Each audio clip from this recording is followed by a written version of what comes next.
Well, good afternoon. Welcome back to the Wilson Center. My name is Paulo Sotero. I'm the director of the Brazil Institute of the Wilson Center, here to review the outcome of yesterday presidential and gubernatorial elections in Brazil that ended a cycle of voting, a very important one. And I invited some dear friends that are also great experts on Brazilian-related issues to help us understand, the picture coming from this election. You see on the video there, Mauricio Moura, a visiting scholar at the George Washington University. He comes to us, I think he's in Brasilia right now, and he has a vast experience in the field of political campaigns in Brazil, having worked as a poster in previous elections, also in this election. So we have the bios of everybody here in this little page, and I trust that you will read that. I am presenting the speakers in the order they will speak. Monica de Bol, to my left, she is a global fellow here at the Brazil Institute. She has actually been around the television stations and radio stations, etc., on behalf of the Wilson Center of the Brazil Institute, trying to explain the process, the electoral process, its implications in Brazil. And also, I could read her biography. I assure you that the people that are sitting here are all highly qualified, but if you are curious, please read this. All the information is all here. And also Matthew Taylor, a very dear friend of the Wilson Center of the Brazil Institute, and actually I have the pleasure to inform you, an incoming fellow of the Wilson Center, starting a period of residence here with us in January. The way we are going to do this is, first, I would like to, the outcome of the presidential election. It's sort of in this, behind us here.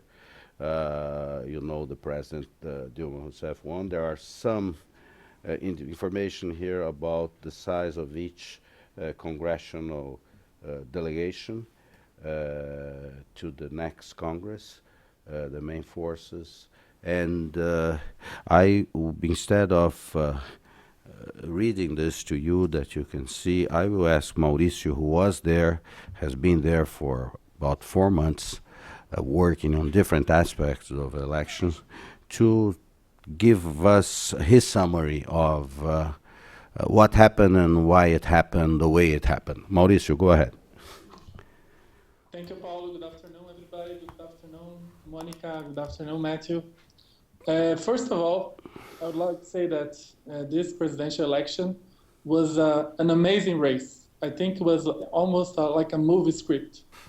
When you see what happened, the candidate that died in a tragedy, Marina Silva, she has an impressive biography, leading the polls. Then Marina Silva lost for Aécio, and Aécio Neves getting momentum and almost winning the election.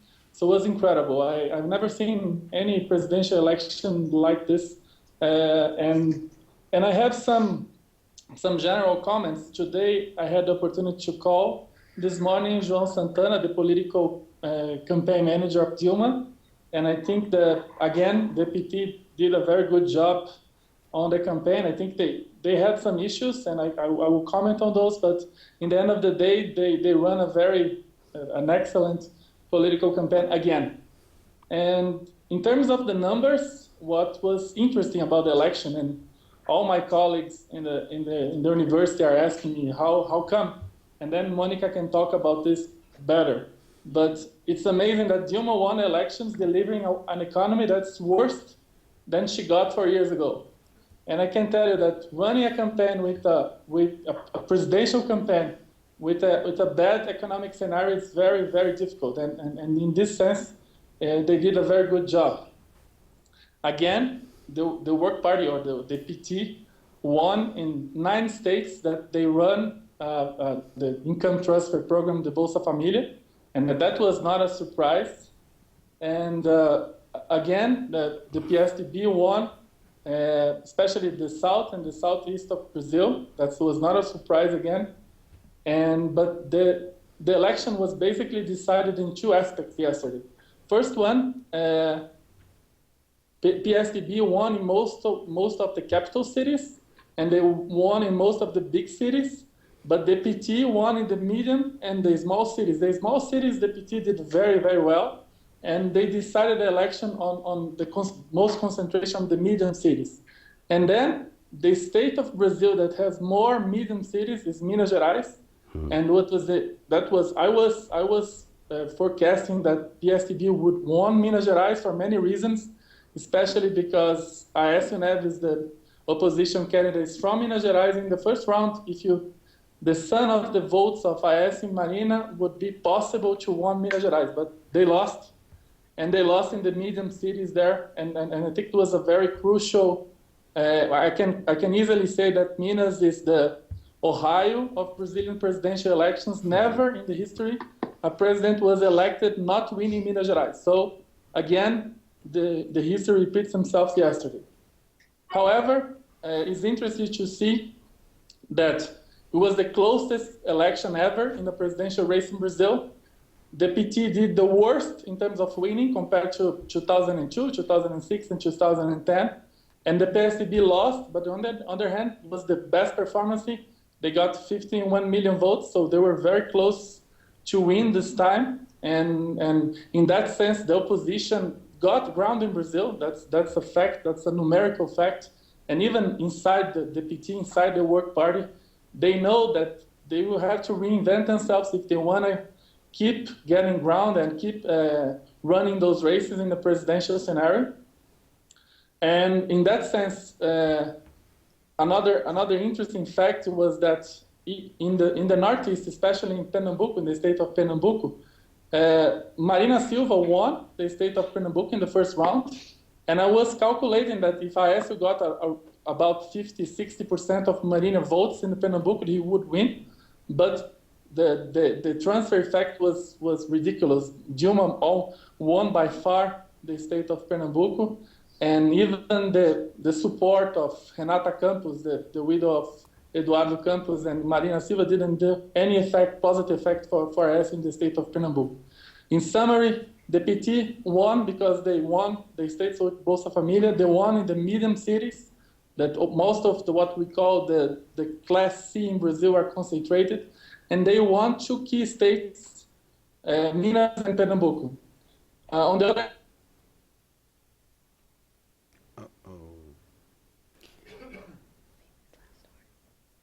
for Aécio was I think even when Fernando Henrique won the elections in 1994, 1998, he didn't get so many votes in São Paulo. So São Paulo is kind of the bunker of the opposition in Brazil right now. And so if I can comment on good things and bad things about both campaigns, both Aécio's campaigns and Dilma campaigns, I will start with Dilma. There is a famous political science in Brazil that says that in the first round of a political campaign, it's about construction of the image of the candidate, construction of the slogan, construction of the message. In the second round, it's all about disconstruction. It's all about hurting the other side. I follow presidential elections in the United States, and the United States is much worse than Brazil in terms of disconstruction, but this race was the worst. The 2 candidates, they pushed very hard to deconstruct, especially the Work Party campaign. They did the deconstruction in the first round with Marina, and they did the deconstruction very hard. They hit very hard Aécio in the second round, especially about his Minas. In Minas, they said Aécio lost Minas in the first round, and they worked a lot with this. So it's all about deconstruction. And on the other hand, what PT does very well, and they did very well this time, they translated real economic issues to the middle income people. For example, they went to public and made some TV spots and made some programs and about the independence of the central bank, that some people, it's a very distant issue for the median voter in Brazil, but they went to the TV and tried to translate that. When Aécio provided in advance the name of his potential future Minister of Finance, they come and deconstructed him. For example, saying that you potentially, would hurt public banks, and then PT come to the general public speaking about how that would affect their lives, how that would affect the installments that they pay in a program, in a housing program called Minha Casa Minha Vida. So they did what a presidential election has to do, translate real issues about the economy to the median voter. And PSDB didn't do that. And I think now talking about the PSDB campaign. First of all, I think what PT did in the 90s, PSDB has to do well. They need to reinvent themselves and try to speak to a different voter group. And they have everything this time, because we have a scenario of inflation. We have a scenario that the country is not growing. We have a scenario of potential high unemployment. But the PSDB was basically messaging that they were the party of efficiency and ethics. They were basically messaging that they were the party to fight against corruption. They Oops. Buffering.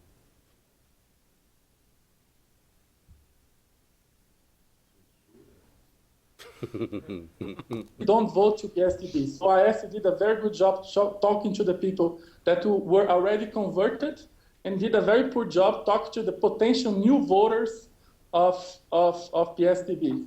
And this is something that we have to change as opposition.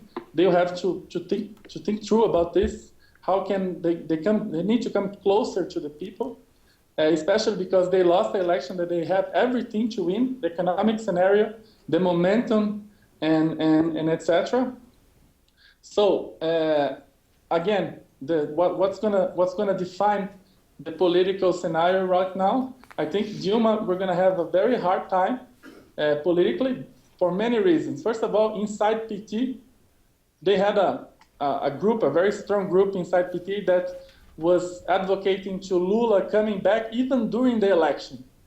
During the election, they came up with a website like advocating about Lula coming back. So even PT, Dilma will have to handle PT in a different way. So she doesn't have the same support that she had in 2010. The coalition that she runs the government is a completely crazy coalition. Even the PMDB that rules the vice presidency, they are all over the place. And she needs a lot, the PMDB in the Congress. And even their usual traditional supporters, the other small and medium parties, they won state elections, they got some ground in the Congress, so she's gonna have a lot of trouble to control that, and she's not, everybody knows politics is not the best skill of Dilma. All the politics is done by other people in the work party. On the other hand, I don't see that of course, today everybody was very sad from the opposition because they lost a good opportunity. But on the other hand, I'm kind of optimistic in the sense that the opposition grow compared to the last elections. It's going to be much more difficult to PT in the next elections for the economy, that for their messaging. So I think if the opposition starts to build a road to 2018, I think there's going to be a lot of ground, especially for this new scenario. But just to summarize that, I think it was incredible what happened. Like it was a movie script. I think that it's incredible the work that the Dilma's campaign had done, even under an economic scenario that was, you don't win a presidential election with that kind of economic scenario. So this was a really good job. I think that the campaign was mostly about this construction. That's very new in Brazil. That's kind of the way a political campaign in the US operates, Republicans against Democrats, I remember even Clinton against Obama was a completely disconstructive campaign. So now this is something that has been incorporated in Brazilian campaigns. And I don't think this is that sends a message that opposition has in politics. Sometimes you don't win the elections, but it's all about coming out of the election bigger than when you enter. So I think the opposition comes out in a bigger position, and there's going to be a very hard time for the next elections for the Work Party. Okay, thank you very much, Mauricio. Before giving the floor to Monica, I would like to welcome to the center, to the Brazil Institute, a dear friend, Celso Laffer, former Foreign Minister of Brazil, who is here as the president of the São Paulo Science Foundation. We will have a major event here, this auditorium, on the Green Ocean, Amazon, with the participation of the United States Secretary of Energy.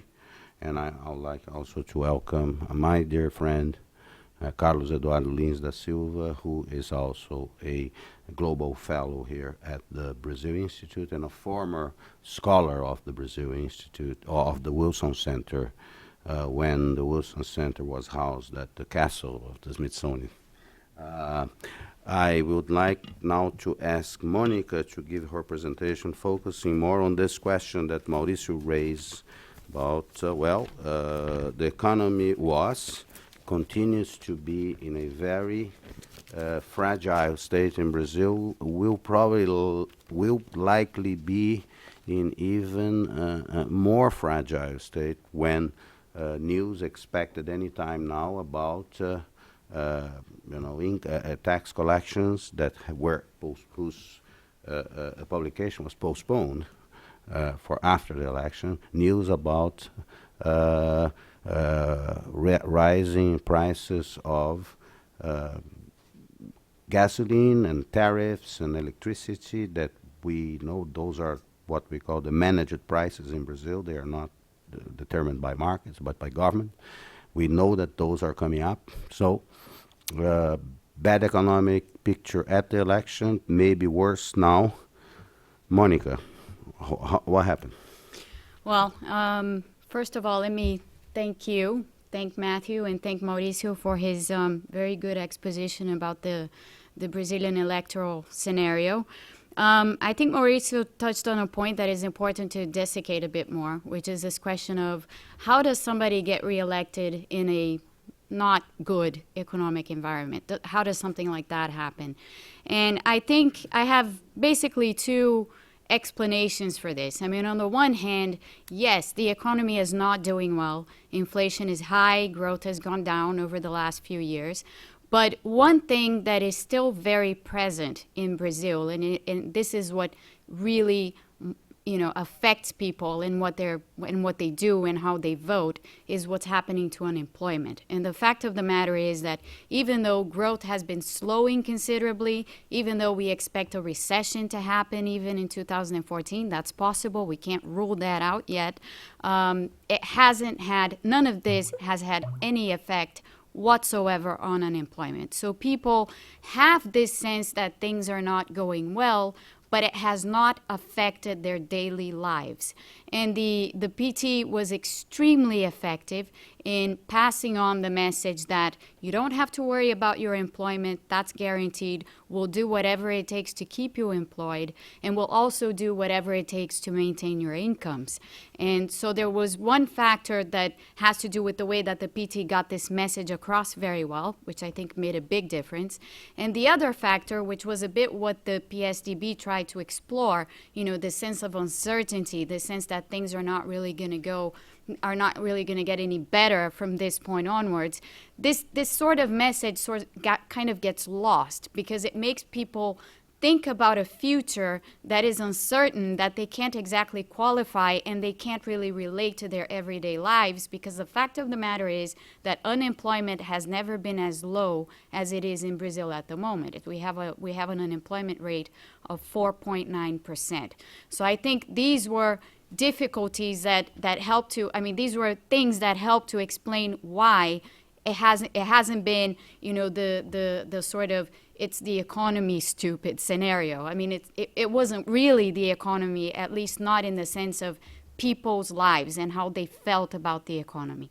Now, this is the picture going into the elections and the picture we have today. What we have going forward is an extremely difficult scenario because there hasn't been any kind of signaling by the current government in terms of what is intended from this point onwards. It's clear to most people that what has been done so far on the economic side with the economic policies and everything else hasn't really worked. The government has for the last 4 years been trying to get growth back, and that hasn't had any success so far. So there's going to have to be some kind of change in policies, but this change in policies is going to come at a very, very difficult moment because inflation right now is running above the target ceiling. The target ceiling in Brazil is 6.5% per year. Inflation is running at 6.75 over the last 12 months, and this is with energy tariffs under control. This is with the electrical rates, the gasoline prices, which were supposed to be readjusted this year. Now it's a question mark. We don't know whether that adjustment is coming or not. But at some point, these prices will need to be adjusted. And when that happens, people will start to feel a bit of the pain. On the other hand, the private sector in Brazil, and this has particularly to do with companies and the kind of confidence and investor confidence and business confidence in Brazil, it is at a very low level. To some extent, companies have been hoarding labor. There was an expectation that perhaps with a change in government that there would be a clearer sign or a clearer change in policies, and that kind of change in policies, because dismissing people in Brazil is extremely expensive. There were lots of companies that were kind of hoarding labor in order not to incur these costs if, in fact, the economy did, sort of do a round turn and started to get better with a change in government and a change in policies. Now it doesn't seem that that's likely to happen. We don't know yet what the policies are going to be, but there is an overall sense that it isn't going to be much different from what it's been over the last 4 years. And if that's a feeling that starts to percolate within the private sector and within the entrepreneurial sector, we might start to see unemployment going up. So that kind of reality that wasn't really present in the elections, where people weren't really feeling the pain of the economy, of the slowing economy, that's something that might very likely change over the next few months. So this is something to keep an eye on. This, in a state of affairs where, as Mauricio was saying, following an election that was very, very disputed, where you have an opposition that's going to be coming out of the election stronger than it was coming in, with a president that's going to have a lot of difficulties with the Congress. The current configuration of the Congress is a configuration that makes it harder for her to interact and to actually get things across. It's not, it's not by chance that yesterday during her victory speech, she focused a lot on dialogue. She mentioned the word dialogue at least some 3 or 4 times. This I see as a direct message or a direct recognition that she's going to have to sit down and talk to people more than she has done over the last 4 years, because otherwise things are not going to move. So these are all things that are very much in motion right now, and it's very unclear where the chips will fall and to which side they will go. At the moment, there's also a lot of speculation going on in Brazil because the current president hasn't announced who her new economic team is going to be. There's a lot of speculation about the finance minister. There's a lot of speculation about the central bank and the rest of the ministries. So everything is very much up in the air. And I'll just end by saying that we are at a very, very delicate juncture in Brazil, economically and politically as well. Well, thank you very much, Monica. I'd like to bring Matthew into the discussion and ask you, Matthew, about one aspect of this presidential campaign where that was very unique.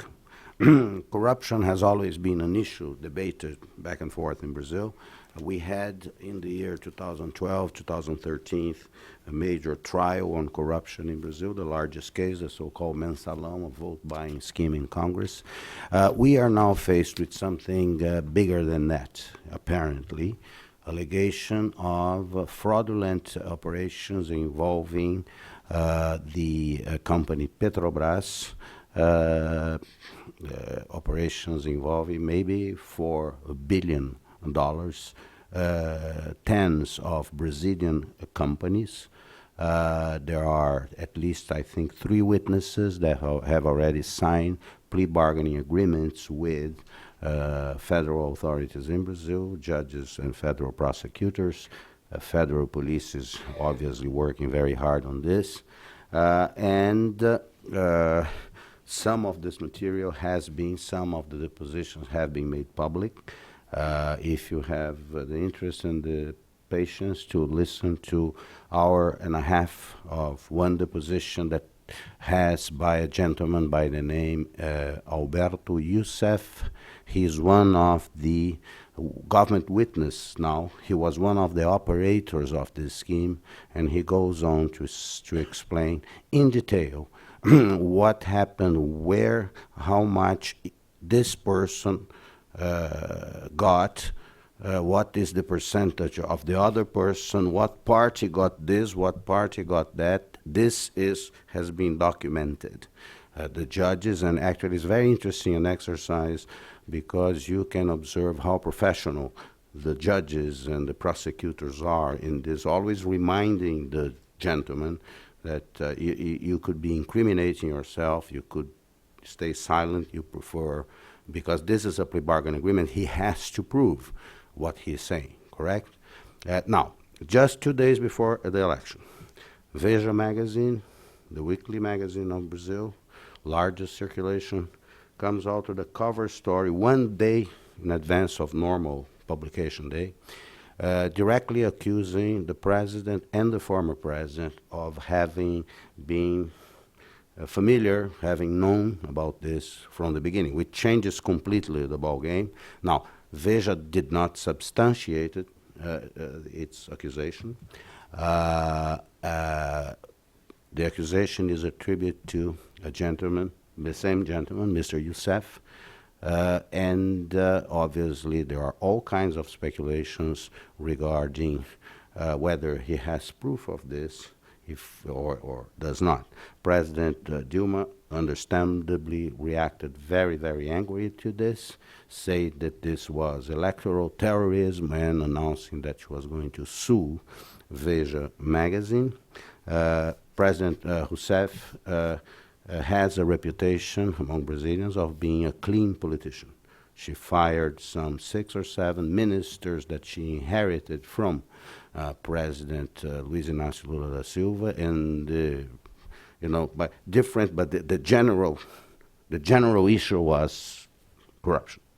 And so, Matthew, with this, how do you Matthew is a student of the rule of law in Brazil and has written extensively on corruption in Brazil. How do you see this affair in the context of this election campaign and going forward? Okay. Well, thank you. Paulo, thank you for the invitation. It's wonderful to be on this panel with two great experts, and I'm here as a visitor. I kind of saw my role here as a little bit talking about corruption, but also talking about corruption in the context of the next 4 years. And I think that you've said a lot about the Petrobras story. I think it's worth emphasizing that the Petrobras story came out at a very suspect time in the campaign, and I think all of us up here on stage were probably breathing a sigh of relief last night when the results came out, because frankly, as of Wednesday last week, I didn't really know what I'd be saying here about the election results, and so it was a very close election. And I think that the fact that the Petrobras testimony was released on Friday stunk to many people. On the other hand, as you've already noted, the whistleblower protections that were given to Youssef suggest that there's at least some truth to the story.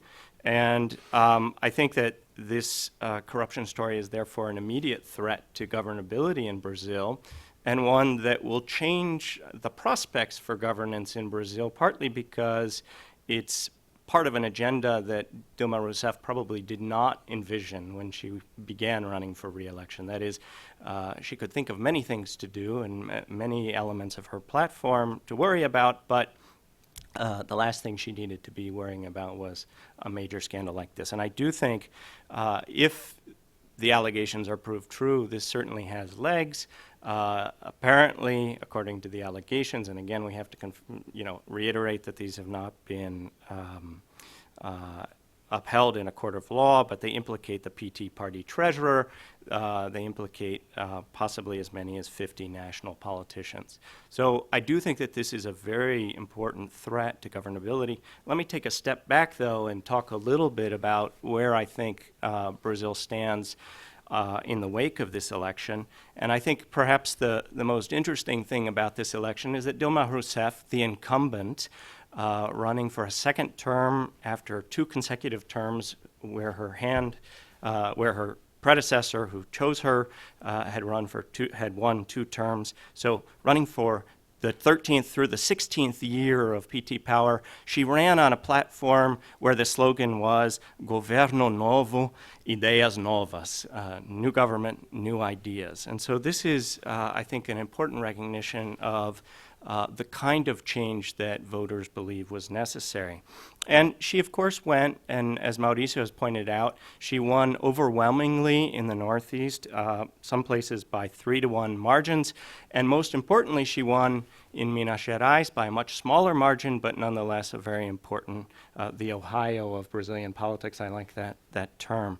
But it was a very close call. This was a very contentious election. On Friday, I received an email from my dentist in Brazil telling me who I should vote for. I thought this was very interesting since I'd never received an email from my dentist before.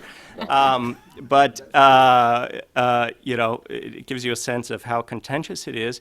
And I do think that the PT emerges from this election a much more bloody and somewhat bruised party than it went in.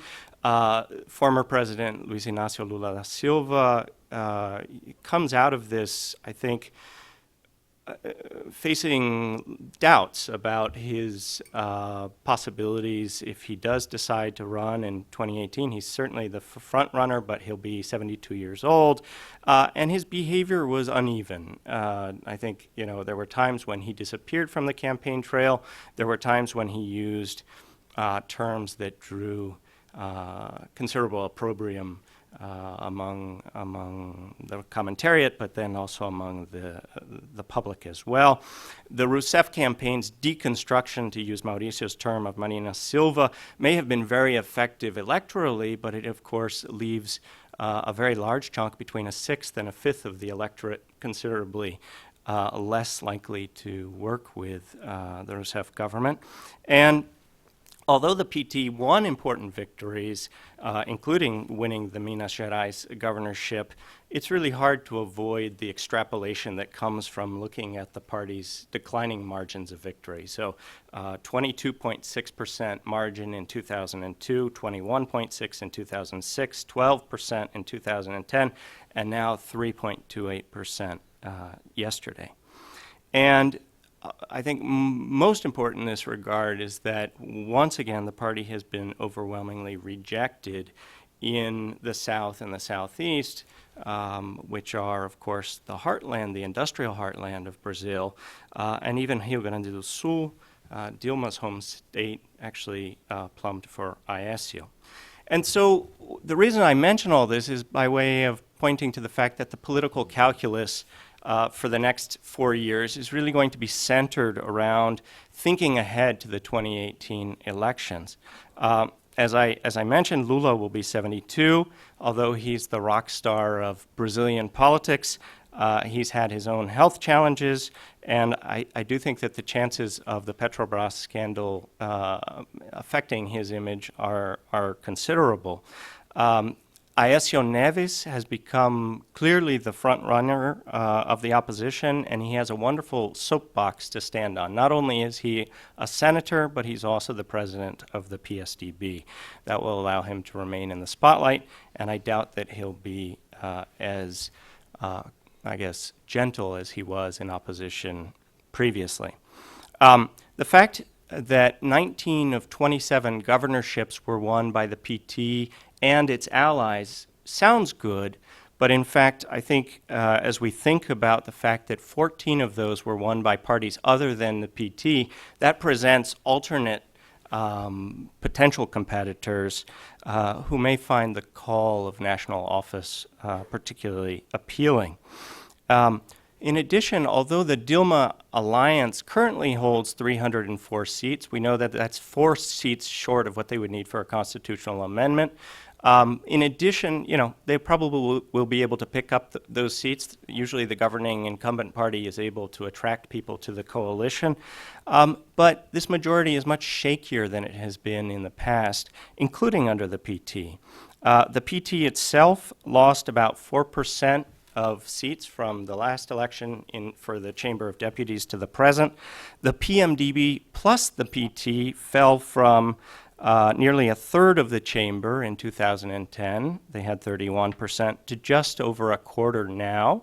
And we know that the PMDB is also internally divided. There were several PMDB governors who actually supported Aécio overtly. The last thing I'll say about the legislature is that the number of parties has expanded. And when you look at the PMDB plus the PT plus the PSDB, those 3 parties have shrunk as a percentage of the legislature.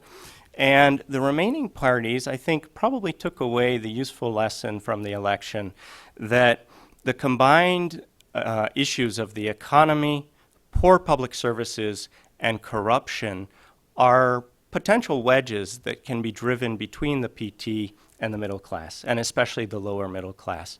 And this is essential, I think, to presidential politics and indeed to politics more generally.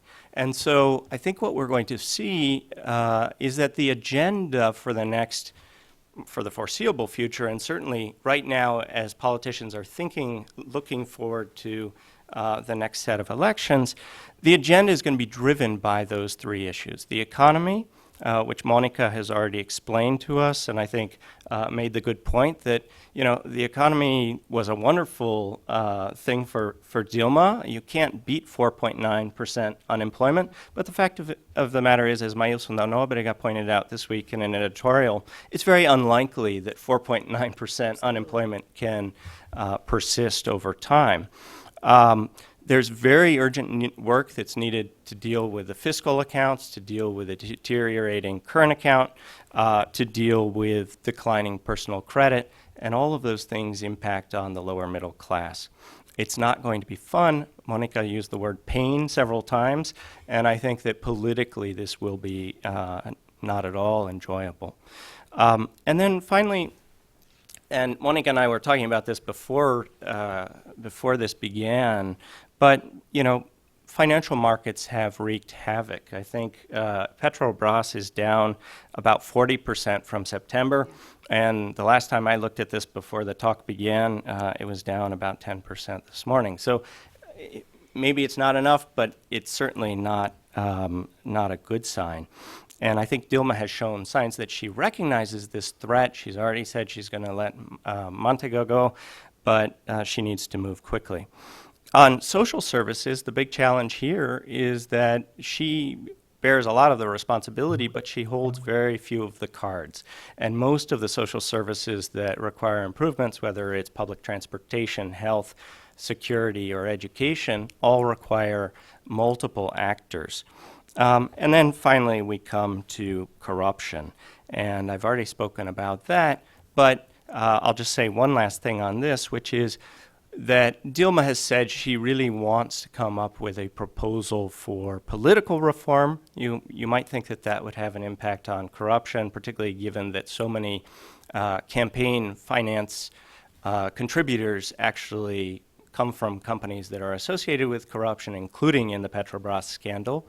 But her proposals, at least as they were put forth in a proposal that died in the Senate last year, her proposals tend to be extraordinarily controversial within the political system, especially among the small parties who are gaining ground in the legislature. And on corruption itself, the proposals that she put forth during her campaign, like criminalizing the Caixa Dois, that is external funding, or a law on the illicit enrichment of civil servants, they're moves in the right direction, but they're unlikely to make cases such as the Petrobras scandal, the alleged case of the Petrobras scandal, go away. So I think it's going to be a very difficult 4 years, and certainly she's not going to be able to choose the timing of her agenda going forward this year. Thank you. Okay, thank you, Matthew. I just wanted to make two observations. One regarding something that Mauricio said, or all three said, about the negativity of this campaign. It was pretty vicious stuff. And before coming here, I was reading in one of the papers information that there's a very important proportion of cities where both President Rousseff and Aécio Neves got in the second round less votes than they got the first round. And I find that a very interesting and potentially healthy information about the disposition of the Brazilian electorate asking for, a higher level of political dialogue in Brazil. On a positive note. On the not so positive note, I wanted to add just one observation about what Brazil, after this election, what will the government do as far as its engagement with the rest of the world, which also entails the engagement with actually the economic agents, both national and international, that are in Brazil. Here, the only thing that is really going for positive note going for President Dilma Rousseff is that expectations are very, very low. So she could surprise by trying to really engage with the traditional allies of the of Brazil, starting with the United States, Europe, and trying to present a foreign policy agenda, which has not been a principal preoccupation of her government. She has been a inward-looking sort of president. This is commented in Brazil all the time. She doesn't have sort of the temperament of for foreign policy. She apparently doesn't have much interest in it. And, it happens, though, that in order to give the right signals to investors, and even within Brazil, investors abroad and in Brazil, it probably would be very good to indicate that there is a disposition to engage the world, to get Brazil in what some senior former diplomats that are friends of mine describe as Brazil's isolation, a self-imposed isolation. One country where she could, obviously, and I believe she will try to make gestures, improve relations, precisely the United States. She was engaged in an effort to improve relations until the postponement of her planned state visit here to Washington in October 2013 for reasons very well known. I believe that there will be an effort from the government to try to re-engage with the European community and try to advance negotiations of a free trade agreement that has been there. They have been trying for more than 10 years. Problem with that is that with a paralyzed or contracting economy, it's going to be much more difficult to do that. So it is another area of difficulty here. One final observation, and it's something that worries me, frankly. Listening to those tapes, and I go back to the Petrobras case, listening to those tapes, you can sense there the possibility of trouble, not only in Brazil regarding those cases, but also beyond our borders. Why? Because some of those companies have shares that are publicly traded in other nations. There are published reports about the Department of Justice of the United States and the Securities and Exchange Commission looking into those allegations of corruption involving Petrobras. Why? Because it is assumed, because Petrobras is an American company also. It has shares in the American market. Nobody, obviously, my experience as a journalist suggests to me nobody is going to come out and confirm or deny that, but look for the balance sheets of Petrobras in the next quarters, the next few quarters, because if those investigations are on, at some point the investigators will tell the company that is targeted of the investigation, as the law requires, and as the law requires, the company will have to add that information to its balance, to its quarterly reports, so all shareholders know. And this is, I mention this because I find it in the context of, an effort that I think President Dilma Rousseff will have to make in order precisely to give this information out that, yes, we want to engage, we want to, she actually used the term, I want to be a better president the next 4 years. And this is an area where there is ample space for her to be a better president, precisely engaging foreign nations, traditional allies of Brazil. And this is where I see, I sincerely hope I'm wrong on this, but where I see that there could be counter weights to that effort if those allegations that are being investigated in Brazil lead to investigations of Brazilian companies, especially of Petrobras, outside of Brazilian borders. With that, I would like to, I don't know if you want to comment on each other's comments or if I should open the discussion to our dear friends that are here. I think you can go ahead and open. Mauricio, can I open, or do you want to say something about what you heard from Monica and Matthew? No, I just want to comment that I fully agree with Monica about the employment issue. This was the basic argument on the election. However, the unemployment on the youth in Brazil are much higher than 4.9, and that was a potential ground that the opposition could get much more votes than they already got. So it was the future of the young people in Brazil are not that bright. And we got that in a lot of focus groups and many polls. So too bad that they didn't get ground on that. Okay. Well, I would ask you to wait for the microphone. Now, first, my dear friend Kent Hughes, here, a scholar at the Wilson Center.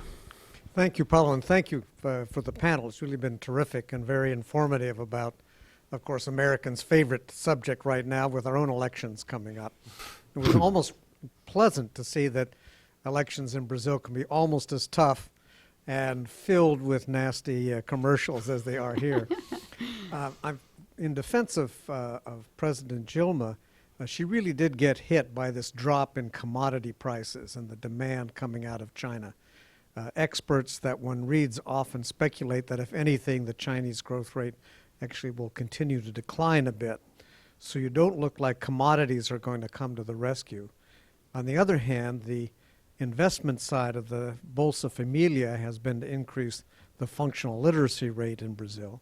And she got a lot of notoriety here for sending 100,000 Brazilians overseas to study one or another of the STEM, the science, technology, engineering, and math disciplines. Is there a possibility that she could begin to shift the Brazilian economy toward industrial production and online business services? Well, this has been this is actually one of the key issues in Brazil at the moment, because as you probably know, what's been happening to the manufacturing sector in Brazil and industry specifically is that its share of GDP has fallen quite dramatically over the last few years, and more specifically over the last 4 or 5 years or so. It is true that President Dilma has made considerable effort in some of these areas that you mentioned. It is also true that she was hit in the, as the government changed between 2010 and 2011, the external environment turned very, very hostile for emerging economies in general. Yes, because of China and falling commodity prices and so on. However, she has had her own way of doing economic policy. She has represented a break from the past in that sense, because if we go back in time, we know that the two mandates by Lula, by former President Lula, followed pretty much the script that was set forth by Fernando Henrique Cardoso, both on monetary policies and on fiscal policies.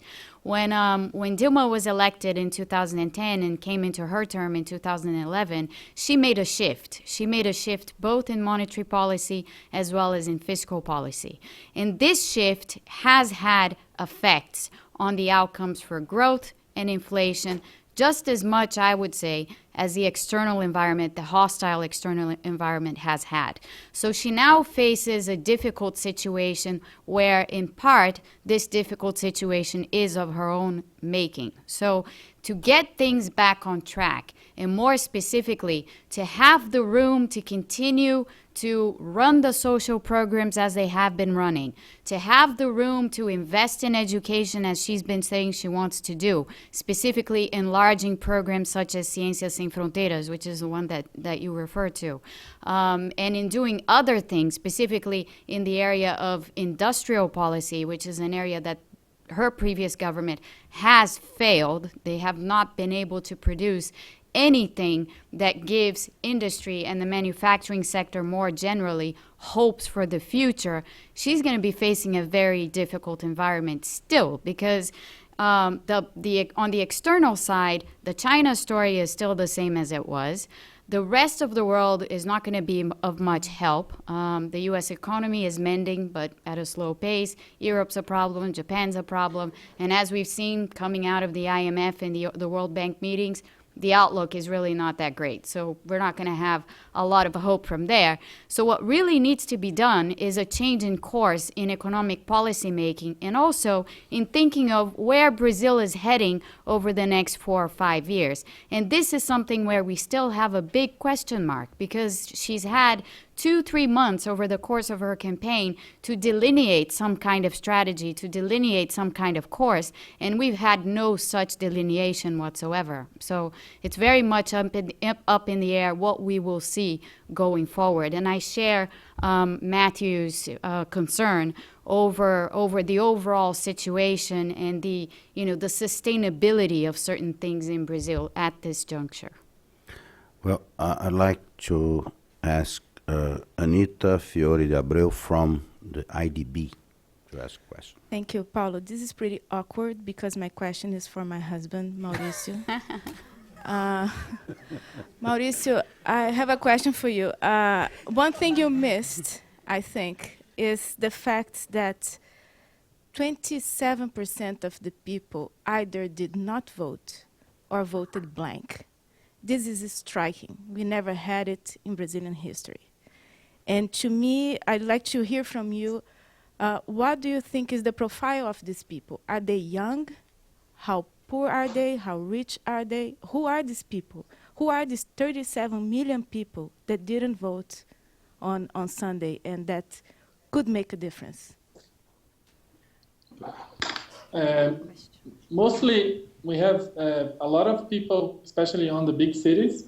And the big cities today, I'm just getting the numbers around, we're about 35% from potential voters. That could be potentially give Aécio, if those people could not come to vote, would give Aécio a benefit.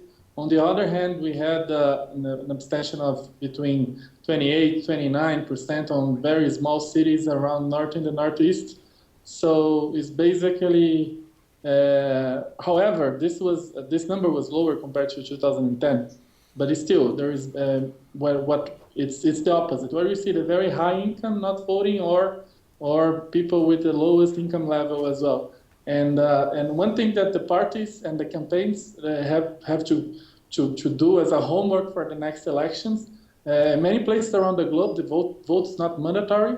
There is a huge operation of get out to vote, and 2 days or even in the day of the election, there is a huge work for the campaigns. And I think one thing that we have to tackle next election, facing all the limits that the Brazilian legislation has on the election, is to work better to give incentives and to get people out to vote, because 27% is a huge number, and there's a lot of people that could make the difference for both candidates. Okay, Ana Luisa. Yes. And then where do we go? Ana Luisa, journalist from Brazil. Brazil experienced last year very large protests, and the country comes out of this election much more divided than any other election that we had. So if the economy continues to slow down and unemployment increase, which is a likely scenario, do you expect renewed and even larger social unrest in the country? And if yes, are they more likely to bring about necessary reforms or to destabilize the country? Mauricio, I think this question is for you, no? The feeling from the other parties that I have been spoken the last month was that next year there's a lot of trouble coming in terms of protests and social movements, and because of the economic issues that Brazilian is facing, as Monica said. On top of that, there's a lot of insecurity about what the Petrobras scandal is gonna have as an output. So the politicians in general are very concerned about having to see again all the social movements and protests, and also the Olympics are coming. So I would, in São Paulo, there's another issue, that's the lack of water in São Paulo. So everybody's kind of expecting to have a very hard 2015 in terms of social and protests and all those social movements. Okay, I have a question here. The middle, Carol, give him the. Oh, no, thank you. Hello, my name is Jose Miguel Pulido. I work for Mitsui & Co. I wanted to ask, Rousseff had a really successful time with Prime Minister Abe and President Xi when they visited Brazil. It seems like a really obvious connection that she might continue fomenting this Asia relationship to promote Brazilian economic needs. But will she in fact do so, or will she have political constraints? Thank you. Do you want Go ahead, and then okay. I'll come. Well, let me give you my overall sense on that. I think Brazil is at a stage where this continuation of self-imposed isolation is taking a toll on a lot of things, and it's obviously taking a toll on the economy. So I really see that there has at some point to be an effort to move forward on this type of agenda, on this type of trade agenda even, and on extending an arm, or let's say on strengthening ties with Asia. I think this is something that Brazil should focus on, and I do hope the president does take that course. You're right, she has made some signals in that regard. The question is whether she's going to have the time to really bring these things forward, given that she's going to be facing this extremely tough domestic environment that we were just discussing here. And just to add one more thing to what Mauricio has said, we still have, we've got these two things going on, well, many things going on. The water situation in São Paulo, which of course is very dramatic, but we have one other phantom that's been, kind of circulating over the entire scenario in Brazil, which is the electricity sector, and what's actually going to happen with the electricity sector. Because as some of you probably know, the electrical companies in Brazil are having an extremely hard time. They've been very much dependent on these subsidies that the Treasury is giving currently to these companies in order to keep tariffs low. There's probably going to be a tariff increase next year. Supposedly, that tariff increase would be of the order of 17 to 18%. But if you have inflation running at 6 or close to 6.5, that will not be doable. So in that case, and with a very narrow fiscal margin to play around with, what happens? So these are the kinds of restrictions that she's going to be working around. And in the end, I fear that this will stop any other agenda from going forward. That's my take. Matthew. So I wanted to go back to the protest question, partly because I think that the protests of 2013 were caused by some somewhat contextual reasons, that it was very hard it would be very hard for all of those things to come together again. On the other hand, we've just heard some of the phantom threats that are out there, and I think that they're very significant. The problem, of course, is where do you direct your anger? And with the drought, St. Peter is the obvious culprit. Some people say the PSDB. The PSDB says the PT. So there's a lot of finger pointing going around there. But I think that there's plenty of blame to go around. I also wanted to go back to the point about Bolsa Familia. One of the very interesting findings or correlations that comes out of yesterday's election has to do with Bolsa Familia and the percentage of people in every state who gets Bolsa Familia.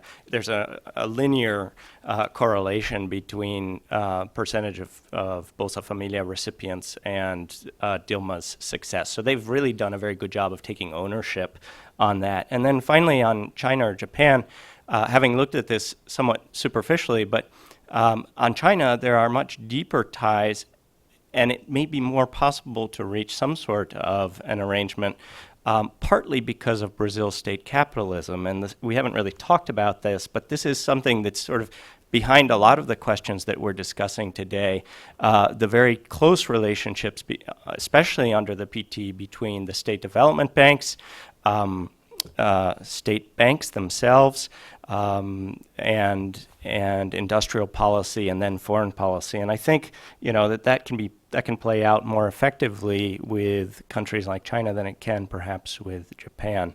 And when you begin to look at the areas of overlap between Japan and Brazil on foreign policy, at least, there are as many areas of conflict or potential conflict as there are areas of potential cooperation. Yeah, but on economic cooperation, on businesses cooperation, obviously, Japan has had a very important presence in Brazil. And it's emblematic of the difficulties we are facing, that we have even to talk about re-engaging with Japan. Because Japan is a country that we are very close to historically. We have the largest immigration of Japanese people in the world. So the very fact that we have to be reminded of this question shows that there has been some major negligence on our part in using this relationship. And this is one that comes, I think the last time was when President Fernando Henrique Cardoso visited Japan in 1996 to restart this relationship after a series of unfortunate events under the President Collor. And I think most of that effort has not come to much up because it was not continued. Now I want to call Marcio here. Yes. Thank you. Marcio Coimbra, Brazil Post and Diário do Poder, political correspondent in Washington. I would like to ask you about institutional problems. We see inflation next year, a bad economic scenario next year. We see the petrol scandal, and I heard now about the electoral loan, which means another scandal now in the electric sector. So if you put that all together with protests next year, I would like to hear from you if Brazil may face any institutional problems considering Congress and impeachment and everything that comes along with that. And also where Brazil is going to go politically from that. Let me just, to be fair, the electoral loan is not there. You are referring to increases in electricity prices, that obviously that there is, as far as we know, there is no major allegations of wrongdoing in the sector. There is a major problem of the need to increase prices to help those companies be viable, if I understand what the issue is. Can you address this? Yeah, absolutely. I think there are considerable institutional risks, yes, in a situation where there's, this big, very big, alleged still, but big corruption scandal surrounding Petrobras, the oil company. There seems to be something brewing about Eletrobras, but there's nothing. It's not at the same stage as the Petrobras corruption scandal is. So I wouldn't put the two of them in the same. I wouldn't characterize them as being the same. Petrobras certainly is something with larger repercussions than just Brazil, as Paulo was saying previously. It has implications abroad. Obviously, it's a publicly traded company, so investigations are bound to happen, and some of them are already underway. That has severe implications, actually, for the perception of Brazil by international investors, which is a problem in a situation where you have a 4% or a near 4% current account deficit to finance. And all of these things coming together at more or less the same time, yes, they will be extremely problematic if they happen. Is the risk of that negligible? No, it's not. There's not a negligible risk. We're talking some risk. How to quantify it? I have no clue. Carol, here, first here and then there. Thanks, Managiris. For the first time, listening to the panel, I think Brazil is not optimistic, which is the Brazil I always knew. I'm not Brazilian, by the way. So there is a pessimism in general. However, listening to the victory statement of the President Rousseff last night, as if she was listening to you and answer all the challenges. She mentioned dialogue, corruption, private sector. So my question is, given an alternative, an optimistic scenario, what can you say? Is there an optimistic scenario in the next 4 years? Okay.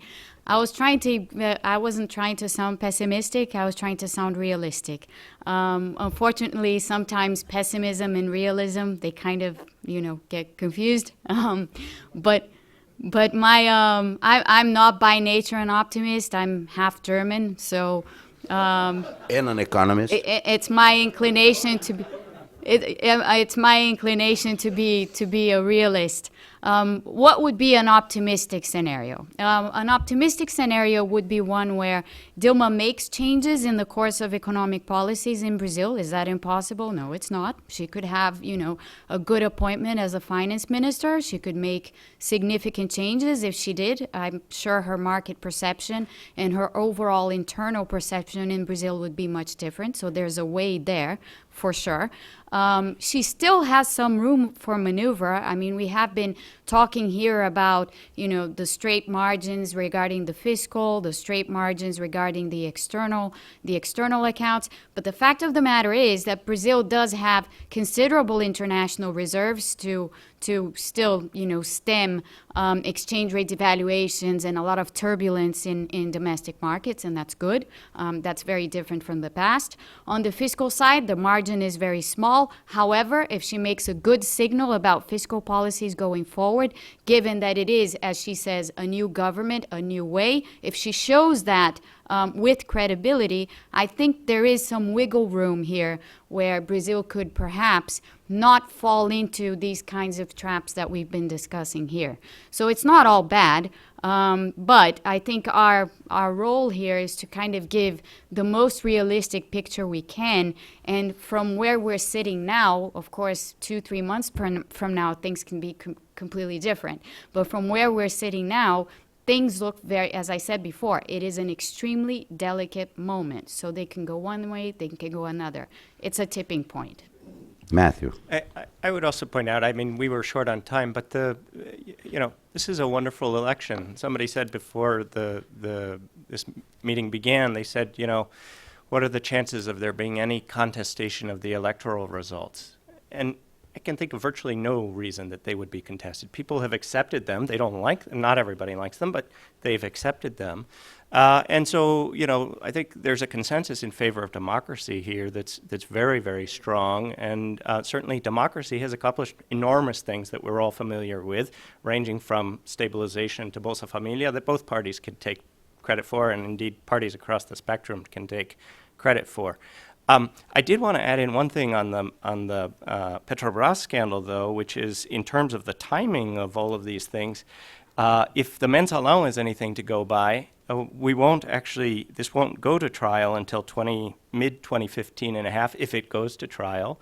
And if the mensalão is anything to go by, there would be no decision until 2023. I'm back to pessimistic. Okay, let me try my Yeah, go ahead, Mauricio. Optimism, please.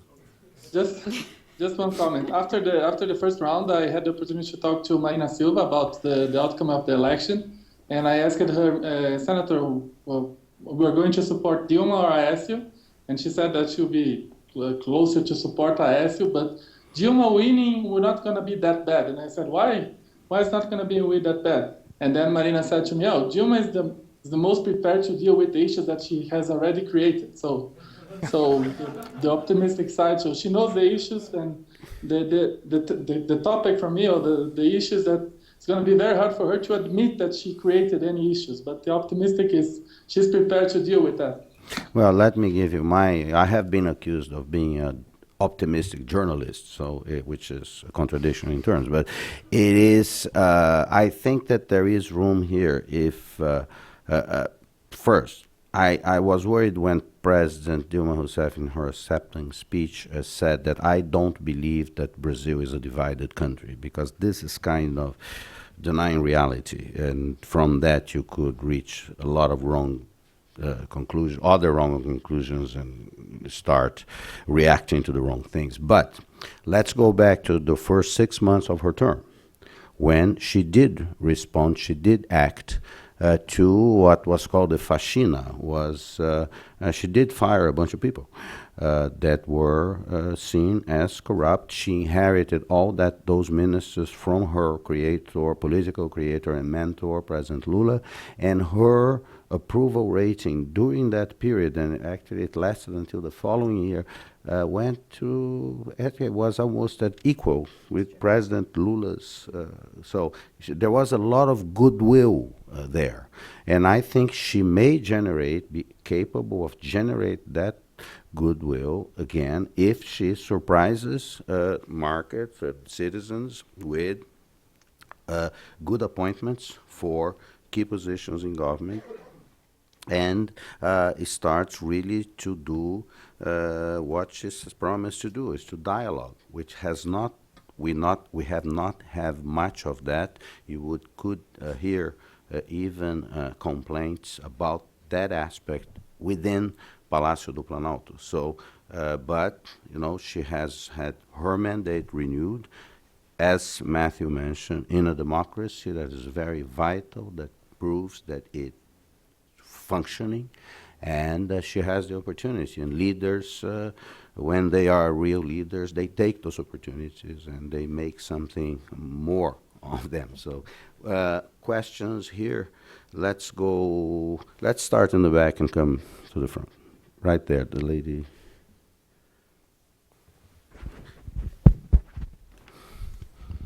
Thanks. Hi, my name is Brenda Seaver, and I'm currently a fellow here at the Wilson Center. And my question to the panel concerns prospects for the middle class, and particularly the lower middle class or vulnerable middle class over the next 4 years. What I'm hearing here today, whether it's pessimistic, realistic, is a pretty bleak set of global economic conditions together with domestic economic conditions that very likely may deteriorate. And as the increase in the number of the middle class under both President Lula and I guess the maintenance of it under Rousseff has been one of the signature successes of the PT. what can Rousseff do going forward to keep especially the vulnerable middle class from slipping back into poverty? What tools does she have available given these very likely unfavorable economic conditions? And has she said anything recently that gives us a guideline to what's next? Because those Bolsa Familia voters that tightly correlated with her victory, if they start having greater problems, Bolsa Familia is not going to be enough. So that's my question, and thanks again. Well, that's probably precisely what was not, should have been discussed during the campaign and was not. Now, I don't know who wanted to take that. Mauricio? Can I tackle that? Yes, Monica. That's an extremely good question, so thank you very much for that. This is one thing where I think the PSDB was not very successful in getting the message across. The environment that we have in Brazil at the moment, and more specifically, the inflation problem. Now, people are quick to say the inflation problem is really not that bad because if you go back in time in Brazil, we've had much higher inflation than this in the past. That's the easy answer. Yeah, but the fact of the matter is that we've had for the last 4 years, inflation has been running consistently way above the 4.5%, which is the actual inflation target. Now, why am I talking about inflation this much? Because inflation, when you think of inflation as a tax, inflation is just about the most regressive tax that you can have on a population. It is the poorest of the poorest that end up paying for that tax because those are the people that really cannot defend themselves against inflation. So what has been happening over the course of the last 4 years is that some of this hasn't exactly, the inflation problem hasn't exactly materialized into people's lives because minimum wages are indexed and growth so far had been favorable. Now we've had a turnaround in growth. This is going to affect the indexing rule. And just to give you an idea, the minimum wage in Brazil is adjusted every year by the growth rate of the previous 2 years and by the inflation rate of the year before. So far, growth of the previous 2 years has been somewhat favorable, so minimum wage adjustments have been pretty good. What's going to start to happen in 2015 and mostly in 2016, if we don't have growth coming back, is that that sort of adjustment is not going to be there. We're not going to see the same kind of minimum wage adjustment. And with inflation consistently going up and eating into people's incomes, yes, you have a large part of the population that moved into the so-called lower middle classes, and these people are vulnerable. So we are likely to see, if nothing is done on the inflation side, we are likely to see a return of, inequality is going to go into an inflection point. I mean, so far we've had decreases in income inequality. We're going to start to see slight increases in income inequality if nothing's done. So my answer to you is the main thing that needs to be done is to get the macroeconomic mix right so that you fight inflation in an orderly way. It can be done. That's my optimistic answer. As I was saying before, it can be done. But there has to be a recognition of the problem. And so far, there has not seemed to have been a recognition of the problem. That's how I see it. Okay. Well, we are coming to the end, and I would like to collect the other questions, I believe. You have a question? Yes, Michael, and then... Yes. Hi, I'm Shania De Lima from with Central Technology. So I was wondering, while you're talking about an optimistic view, if that wouldn't necessarily involve Dilma kind of becoming more of a political animal. Because when you listen to her speech, like people who heard her speech last night, when she talked about dialogue, when she talked about doing important and very hard changes, like the political reform, how can you do that if there is not a good relationship with Congress, especially now that Congress is not going to be like beginning January 1st next year as friendly. Now that opposition is probably going to be much stronger, right? So, and now that PT itself will actually press Dilma even more to get, like, so they can maybe remain power and think about the future, right? So I just wanted to hear from you guys. Could you pass the mic here to the gentleman, honey, because I think that will be the last question, and then we'll wrap up. Please, go ahead. Luis Rodriguez, PhD student at Johns Hopkins University. There is currently an unfolding shale gas revolution in North America that could change the international energy market. How could this affect Brazil, especially in a context of scandals in the energy sectors? Who wants to pick that? I can Yes, give it a sir. shot. So I think the first question is sort of the million-dollar question. What can she do to change her leadership style, in part because she's seen as a very meddlesome leader, somebody who gets involved in all policy decisions. And so most of the speculation of the past weekend was about who she's going to choose, both in finance but also there's been talk about a political team, probably headed by Mercadante, possibly with Bahia Governor Jacques Wagner, maybe with the Minister of Agrarian Development. Whether that works or not, I don't know, but it at least shows a disposition to dialogue. On shale gas, it's not really my field. Do you have anything to say? I can tell you the two words that I can say about it is it does affect Petrobras, and it does affect Brazil because it affects the price of, the international price of oil. And pre-salt is extraordinarily expensive. Yeah. So.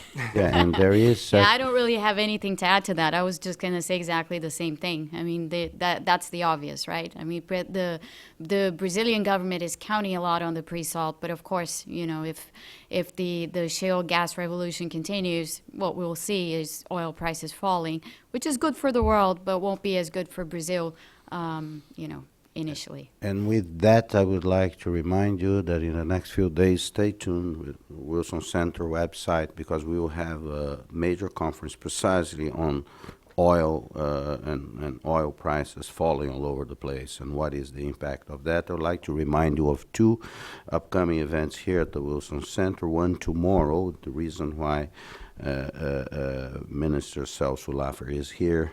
We are going to have this very interesting event on scientific collaboration between São Paulo scientists and American scientists on what is called the hydrological equilibrium of the Amazon. As you may have heard, I'm saying this, and that Brazil is the only country that in the world that makes its own rain. It is because of the Amazon. It's because there is a system that allows Brazil to rains are formed over the Amazon and they are pushed back to the south. One of the reasons Brazil run most of its electricity system on hydroelectric is that amount of water we have there. Also, Brazilian agriculture is tremendously productive because of the amount of water we have on that huge land. There's research suggesting that this is changing because of land use, because of pollution, because of urbanization, and tomorrow there will be a whole day presentation here of findings, research done, financed partially by FAPESP, by the Department of Energy of the United States and other institutions, and we'll have that. And on the 13th, we will announce, we will have an in-depth discussion here at the Wilson Center on the first. We will start with a bit of the political picture, 2 or 3 weeks after the election, to see where things are going. But then we are going to go in depth on the economic issues, the challenges, especially the fiscal challenge that is very important. Monica will be back with us. Actually, I will be in Brazil, and Monica will be running the store that day. And so you are invited back. With that, I would like to thank you, Mauricio, very much for staying with us. Matthew, also thank you. Monica, as usual, thank you very much. And I'd like to thank Michael, Carol, Erica, and Lane that have put this event together. So stay tuned, and we will continue to try to bring you discussions that are relevant to Brazil, Brazil policy, Brazil-U.S. relations. Thank you very much. Bye-bye.